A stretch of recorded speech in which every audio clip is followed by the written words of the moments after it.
berkaitan dengan upaya negosiasi Apple yang agak seret ya, dan juga untuk mendapatkan lampu hijau penjualan iPhone 16 yang beberapa hari ini menjadi sorotan editorial CNBC Indonesia, di mana ratusan netizen di YouTube CNBC Indonesia juga menyampaikan komentarnya. Kita coba lihat beberapa komentar dari netizen berkaitan dengan upaya iPhone untuk bisa jualan iPhone 16 di Indonesia. Kita lihat ke komentar yang pertama, @Moldi Prasasti, yang dijual HP iPhone, bikin pabriknya hanya aksesoris saja. Kalau gitu yang dijual di Indonesia aksesorisnya saja, jangan iPhone-nya.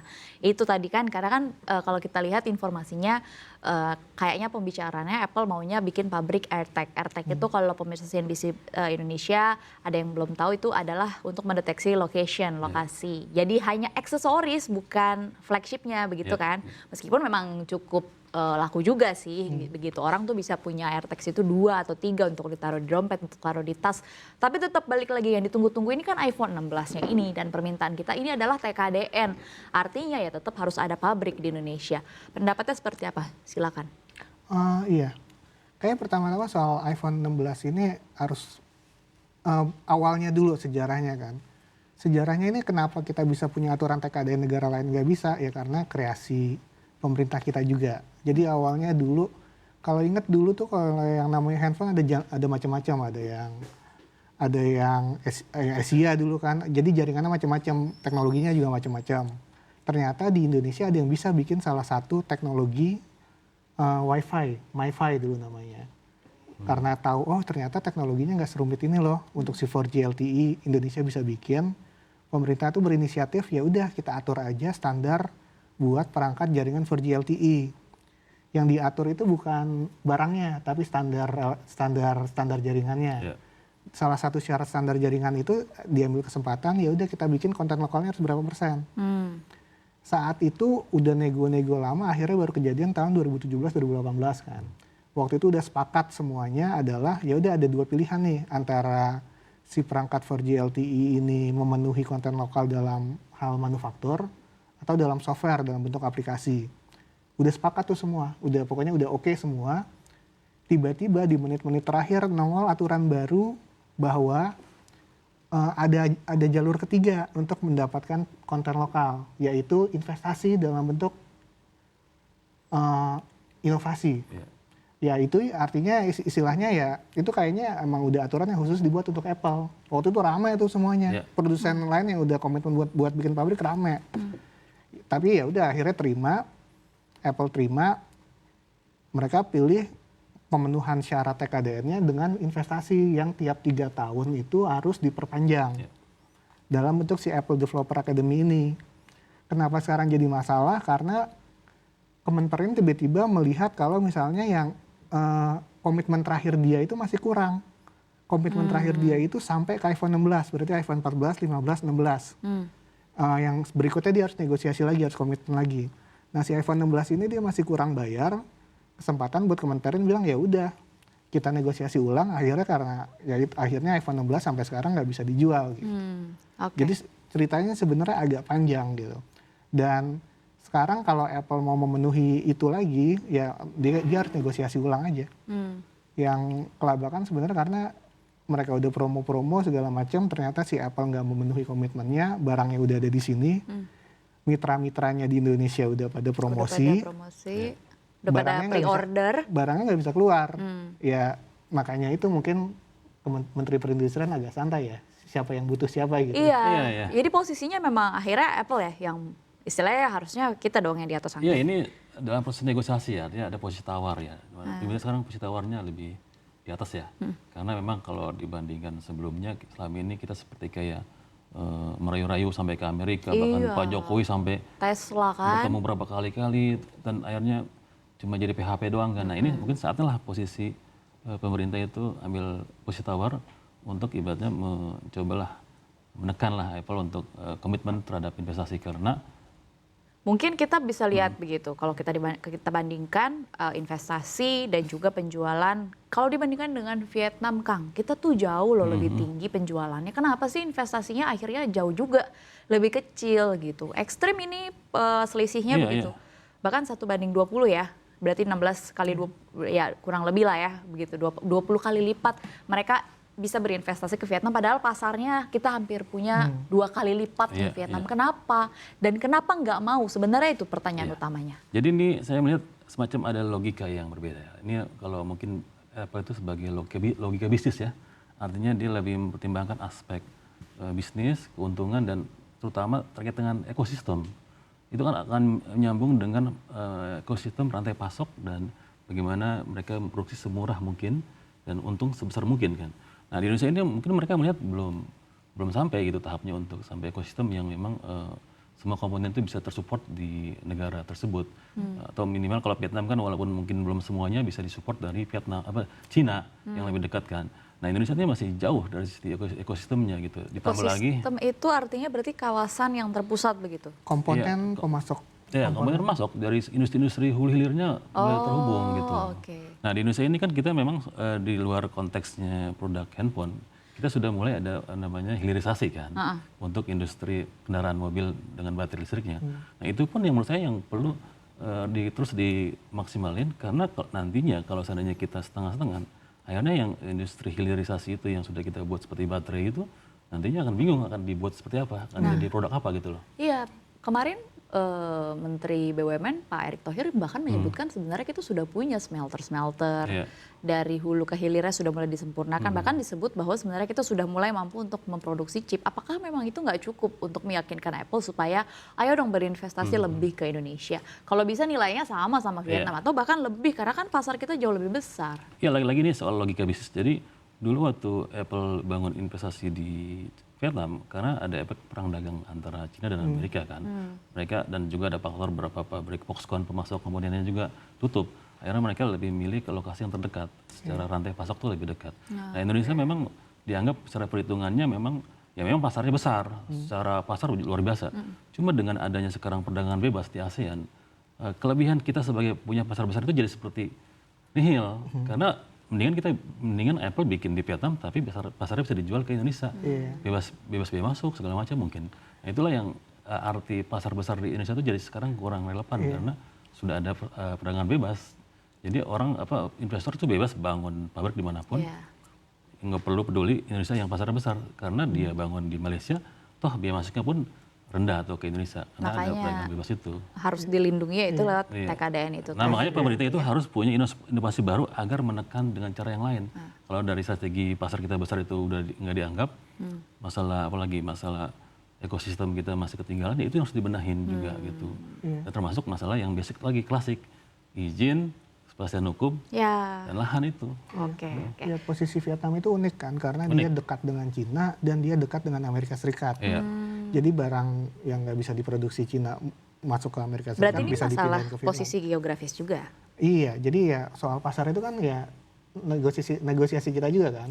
Jangan kita karena pasar gede ya orang milih di tempat lain ya harus kita manfaatkan juga pasarnya yang kenapa akhirnya ada aturan TKDN itu.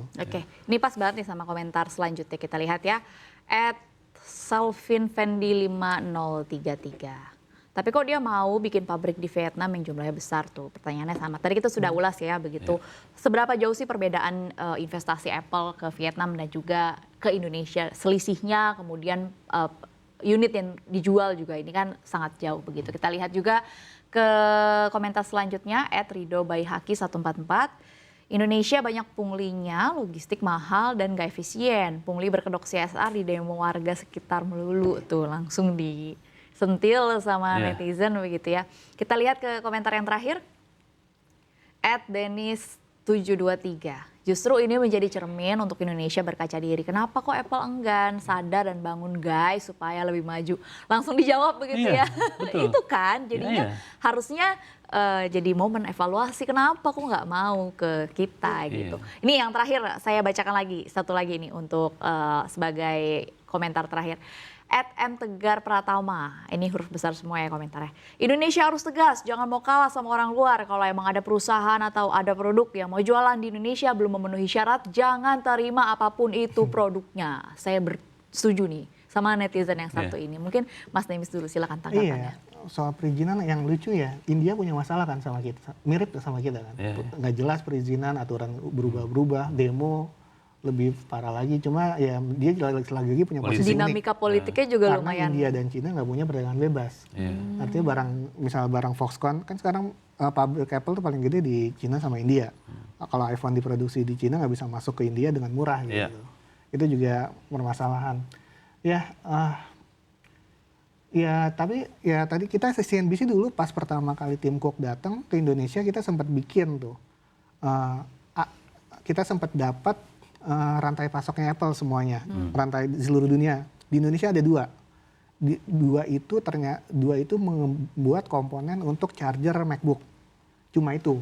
Sementara di Vietnam ada belasan, di India ada belasan, di Cina ada nggak tahu, mungkin puluhan, di Korea ada. Nah, ini kan kembali ke masalah soal pohon industri ya, Gong. Namanya pohon industri. Pohon industri, ekosistem ya. Ekosistemnya. Untuk ngebuat, katanya kan kalau misalnya mau bikin pabrik yang langsung jualan ke masyarakat karena marginnya paling gede di situ. Betul. Tapi untuk ada pabrik itu kan dia butuh pemasok-pemasok lainnya kan. Sekarang, itunya yang kurang kita. Ya mungkin nggak lengkap istilahnya, nggak lengkap dan Middle-nya berarti. Beda-beda ya. Sebenarnya mobil itu adalah yang paling lengkap ya, Gong. Mobil relatif lebih sempurna ya. Mobil itu bisa sampai 80% loh. Artinya mobil TKDN-nya. Iya, mobil yang diproduksi di Indonesia konten lokal sangat kuat, dan kita sekarang mau beralih ke EV, ini jadi pertanyaan juga. Masih PR juga sih. Ya. Soal ekosistem. Oke, baik. Tadi kita bahas ya berkaitan dengan Vietnam yang akhirnya Apple jor-joran begitu ke sana. Sekarang kita berkaca diri dengan Malaysia. Ini biasanya netizen suka panas nih kalau jelas ya. Baik netizen Indonesia, baik netizen Malaysia, karena kita juga punya penonton di Malaysia begitu. Malaysia sendiri bahkan belum lama ini berhasil membuat China tunduk terhadap aturannya, yaitu berkaitan dengan media sosial. Itu luar biasa. China loh yang tunduk begitu akhirnya dengan kita tahu begitu bahwa China cukup banyak berkonflik dengan negara-negara besar, bahkan Amerika Serikat juga babak belur istilahnya begitu kan, untuk melindungi data privasi masyarakatnya sendiri, dan Malaysia berhasil. Kenapa kita enggak? Apa yang harus kita lakukan supaya kita bisa? Ya, jadi ini lagi soal posisi tawar ya. Jadi posisi tawar itu memang ya setiap negara beda-beda ya. Jadi dalam konteks Indonesia itu, misalnya ketika Apple atau perusahaan-perusahaan besar seperti Tesla itu masih enggan, dipaksa-paksa gimana pun masih enggan, karena emang ada sesuatu yang membuat mereka tidak berkenan. Lagi-lagi soal tadi ekosistem tadi, misalnya gini, kalau di Malaysia itu di Penang itu kan, Pulau Penang itu kan jadi pusat industri elektronik sejak lama ya, dan kita itu kan masih jauh lah tertinggal. Mungkin di Batam pun juga ya belum seberapa dibanding Penang lah.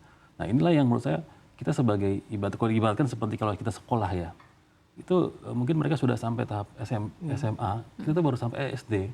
Nah, ini harus benar-benar harus dibenahi. Jangan sampai kita nanti pengennya udah SMA tapi SD belum selesai nih. Jadi kalau memang benar-benar kalau pengen kita dididik oleh investor besar, giant teknologi itu, ya harus nyiapin ekosistemnya dari ini secara komprehensif gitu. Gitu ya. Oke. Dengan Indonesia akhirnya kemarin diumumkan bergabung dengan BRICS Plus. Apakah ini juga akan berpengaruh? Istilahnya selama ini kan kita kan nyasarnya nih ke Amerika nih. Masyarakat cukup menunggu-nunggu, misalnya kemarin Starlink, kemudian Tesla, kemudian Nvidia, kemudian ya pada saat ini Apple, istilahnya perusahaan-perusahaan yang berbasis di Amerika Serikat. Kita sekarang bergabung dengan BRICS Plus, apakah akan semakin seret nih kita untuk kayak mengajak mereka untuk berinvestasi dan buka pabrik di Indonesia? Mungkin Kang Hendra. Ya, kalau soal masalah investasi itu pasti lagi-lagi ya tadi logika bisnis tadi ya. Jadi memang pasti investor akan melihat mana yang paling menguntungkan dan paling efisien.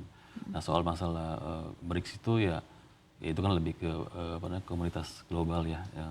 Tapi ya saya pikir yang paling utama justru kita benahi di dalam negeri dulu lah soal tadi ekosistem itu. Karena kalau seandainya kita masih terbuai dengan kondisi sekarang, masalah lahan, perizinan segala macam masih bermasalah.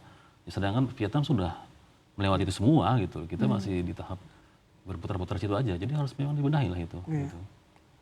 Oke, mungkin Kang Lemis mau menambahkan begitu sebenarnya. Ekosistem itu salah satu regulasi kan kalau kita ngomongin Vietnam sama Malaysia. Ya misalnya iPhone, teknologi iPhone kan dekat sama aplikasi. Kita bikin pertama soal aplikasi, Vietnam itu semua data wajib disimpan di dalam negeri. Makanya dia bisa menarik data center gede banget. Malaysia juga yang tadi aturan media sosial. Media sosial buat mereka harus izin. Nggak, kalau di kita cuma daftar, yang penting daftar. Makanya si Elon Musk, Twitter nggak ada kantornya sama, nggak ada satu orang pun di sini orang Twitter dia masih bisa beroperasi. Iya, betul. Di Malaysia sekarang udah mereka harus izin dulu. Kalau udah melewati berapa pengguna, udah berapa juta pengguna, mereka harus izin dan kontrol lebih gampang. Di Indonesia data nggak semuanya harus disimpan di dalam negeri. Tapi kita punya TKDN, kenapa nggak mereka iakan? Ya, nggak, TKDN ini beda lagi aturannya. Ini aturan untuk penyimpanan data gitu. Oke. Kita pakai TikTok, orang dari pelosok mana, dari desa Sukabumi pakai TikTok. Iya. Datanya di mana? Datanya di Johor gitu. Nah, oke. Jadi ya harus lengkap gitu aturan. Jangan maksudnya jangan karena kita belain yang ini kelupaan. Kita belain yang ini kelupaan. Iya. Kalau misalnya lebih komprehensif ya lihat dulu kita belain yang mana biar semuanya dapat gitu. Iya. Jadi tanggung jawab siapa sih Kang sebenarnya? Ya sekarang justru ini jadi momentum, terutama misalnya Pak Prabowo ini kan sedang lagi menggalakkan ya daya tahan dalam negeri segala macam, industri dalam negeri. Nah ini saatnya kesempatan untuk mengambil posisi gitu. Terutama dalam negosiasi ini harus ya. Berarti memang benar ya tugas pemerintah pusat ya berkolaborasi dan juga memastikan bahwa ya itu tadi FDI kalau bisa rebutan gitu loh ke Indonesia, jangan Iya. kita terus yang jualan gitu kan Iya, pengennya iya. sebenarnya. Jangan hanya di permukaan lah intinya sih. Harus. Kita pengen kayak ya kita jadi orang misalnya 10 tahun yang lalu, 15 tahun lalu kayak beritanya tiap hari investasi berapa miliar Iya. berapa miliar tiap hari itu. Tapi nggak pernah konkret ya. Kita tunggu tapi ya semoga didengarkan oleh pemerintah, semoga